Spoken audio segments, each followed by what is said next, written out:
వందే మాతర గీతం 150 సంవత్సరాలు పూర్తి చేసుకున్న సందర్భంగా సామూహిక వందే మాతర గీతాలాపన కార్యక్రమాన్ని నిర్వహించిన బీజేపీ పార్టీ శ్రేణులు సంగారెడ్డి జిల్లా కేంద్రంలోని స్థానిక శివాజీ చౌక్ వద్ద జిల్లా ఉపాధ్యక్షులు పవన్ ఆధ్వర్యంలో ఏర్పాటు చేసిన కార్యక్రమానికి ముఖ్య అతిథిగా బీజేపీ అధికార ప్రతినిధి రాణి రుద్రమాదేవి, జిల్లా అధ్యక్షులు గోదావరి అంజిరెడ్డి పాల్గొన్నారు. వివిధ పాఠశాలలు, కళాశాలల నుంచి త్రివర్ణ పతాకాలతో విద్యార్థులు పాల్గొన్నారు.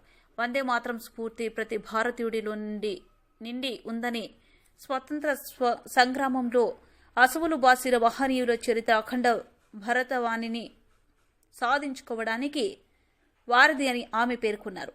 మోదీ విధి విధానాల వల్ల 2047 వరకు భారతదేశం విశ్వగురువుగా అభివృద్ధి చెందుతుందని, ఒకనాడు మన దేశాన్ని చిన్నచూపు చూసిన అగ్రదేశాలని ప్రస్తుతం మన దేశం వైపు నిలిచేలా మోదీ దేశాన్ని అభివృద్ధి చేస్తున్నారని రాణి రుద్రమ అన్నారు.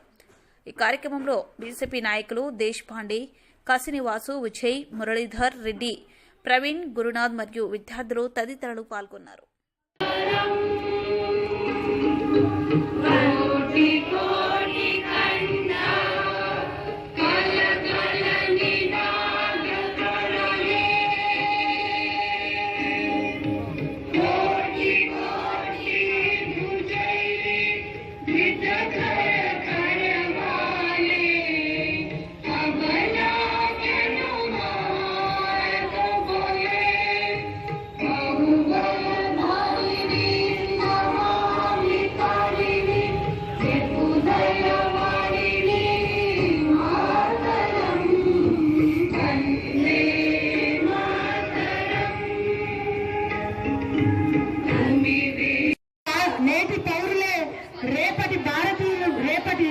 నేటి బాలలే రేపటి పౌరులు కాబట్టి మీ చేతిలో 1947 కల్లా మరి 2047 కల్లా మరి భారతదేశంలో మరి ప్రతి ఒక్కరు కూడా ఈ యొక్క మీరందరూ కూడా ఈ రోజు నుంచి దయచేసి మీ స్కూల్ యాజమాన్యాన్ని కూడా ఆలపించే విధంగా నేర్పించి మరి ప్రతి ఒక్కరు కూడా ఈ యొక్క వాసులందరికీ కూడా వందే మాతర గీతం 150 సంవత్సరాలు పూర్తి చేసుకున్నటువంటి శుభ సందర్భంగా మీ అందరికీ కూడా శుభాభినందనలు. భారత్ మాతాకి, భారత్ మాతాకి.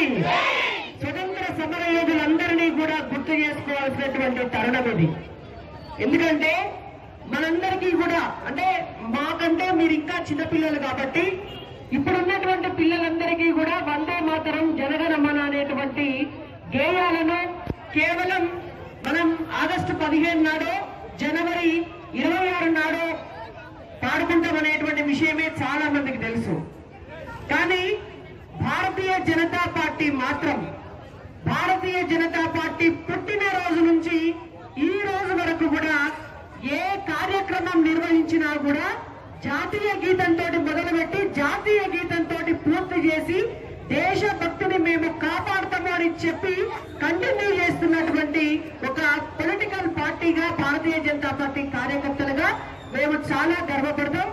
అయితే ఈ ఐడియాలజీ ఏదైతే ఉన్నదో, ఈ సిద్ధాంతం ఏదైతే ఉన్నదో పార్టీలకు అతీతంగా, అది బీజేపీ కావచ్చు, కాంగ్రెస్ కావచ్చు, బీఆర్ఎస్ కావచ్చు, ఇంకో పార్టీ కావచ్చు, స్వచ్ఛంద సంస్థలు కావచ్చు, ఎన్జిఓలు కావచ్చు, పాఠశాలలు కావచ్చు, ఎవరైనా సరే మనకు దేశం మొదలు మనం పనిచేసే సంస్థలు, వ్యవస్థలు, తర్వాత మన వ్యక్తిగతం, మన కుటుంబం, మూడో ప్రాధాన్యత అనేటువంటి ఒక దేశభక్తి భావనను ప్రతి ఒక్కరిలో కూడా ముందుకు తీసుకెళ్లాలి అంటే ఖచ్చితంగా జాతీయ గీతం అనేటువంటి దాన్ని ప్రతి కార్యక్రమంలో కూడా ఆ కార్యక్రమాన్ని మొదలుపెట్టి ఆ కార్యక్రమాన్ని పూర్తి చేసుకున్న తర్వాత కూడా ఆలపించాలి అని చెప్పి ఇవాళ మేమందరికీ కూడా విజ్ఞప్తి చేస్తున్నాం. ఇంకొక విషయం, పిల్లలందరూ కూడా మిమ్మల్ని నేను ఒక క్వశ్చన్ అడుగుతా, సమాధానం చెప్పండి. వందే మాతర గేయం రాసినటువంటి ఆథర్ ఎవరు? గట్టిగా చెప్పాలి. బంకిం చంద్ర చటర్జీ గారు రాసినటువంటి వందే మాతరం. ఈ వందే మాతర గేయాన్ని ఒక గేయం లెక్క మారుతున్నారా? కానీ అర్థం తెలుసా మీకు? ఎవరికైనా తెలుసా? ఎవరికైనా తెలియదు. ఎందుకంటే నిజం చెప్పాలంటే మేము చదువుకునేటప్పుడు ఒక జాతీయ గీతం అని చెప్పి పాడినమే తప్ప మాకు కూడా దాని అర్థం తెలియదు. కానీ ఇప్పుడు ఒక 150 సంవత్సరాలైనటువంటి సందర్భంగా భారతదేశం ప్రపంచంలోనే అగ్రదేశంగా ఎదుగుతున్నటువంటి సందర్భంగా ఖచ్చితంగా మనం ఆ స్ఫూర్తిని, ఆ పాటలు ఇచ్చినటువంటి స్ఫూర్తిని తెలుసుకోవాల్సినటువంటి అవసరం ఉన్నది. ఆ రోజు బ్రిటిషర్లు భారతదేశాన్ని ఆక్రమించుకున్నప్పుడు, మన భారతీయులందరినీ కూడా బానిసలుగా చేస్తున్నప్పుడు, మన భారతదేశానికి స్వతంత్రం కావాలి, పరాయిల పాలన నుంచి మనము ఆ బానిస సంఖ్యలు తెంచుకొని మన స్వతంత్ర దేశంగా మళ్ళీ మన దేశంలో మన అధికారంతో మనం బ్రతకాలనేటువంటి ఉద్దేశంతో ఎన్నో లక్షల మంది ఆత్మత్యాగాలు చేసినారు, స్వతంత్ర పోరాటం చేసినారు. ఆ చేస్తున్నటువంటి క్రమంలో ఎప్పుడైనా కూడా పిల్లలందరూ కూడా ఒకటి ఆలోచన చేయాలి.